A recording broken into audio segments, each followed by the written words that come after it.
உண்மைதாங்க. நான் இப்ப வீட்டுக்கு போக போறதில்ல, நேரா ஆஸ்பத்திரிக்கு தான் போக போறேன். ஏன்னா என்னோட ஹார்ட் பீட்டு அவ்வளவு வேகமா அடிக்குது. எனக்கு பல்ஸ் குறைஞ்சிச்சுன்னு நினைக்கிறேன். அநேகமா நான் வீட்டுக்கு போறதுக்குள்ள மயக்கம் போட்டு விழுந்துருவேன்னு நினைக்கிறேன். அவ்வளவு எனக்கு ஒரு நர்வஸா இருக்கு, தலையெல்லாம் சுத்துது. நான் இந்த அரசன் என் தலைவன் எஸ்ஆர் அவர்கள் நடித்த அந்த ப்ரோமோ பார்த்த உடனே என்ன அறியாமலே என்ன சொல்றதுன்னு தெரியல, அப்படியே ஒரு நடுக்கமா இருக்கு.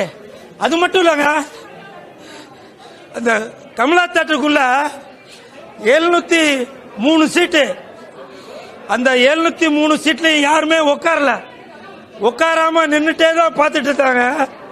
அதுல எனக்கு என்ன ஒரு சந்தோஷம் தெரியுங்களா, எந்த டைரக்டருமே எந்த ப்ரொடியூசருமே என்ன கண்டுக்கலங்க. இந்த கமலா தியேட்டர் ஓனரு அந்த ப்ரோமோல என் போட்டோ போடுறாரு. என் போட்டோ போட்டு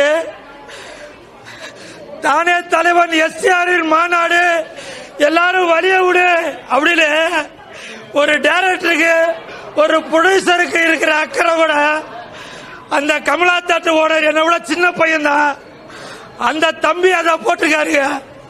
இதை விட பெருமை எனக்கு என்னங்க வேணும்?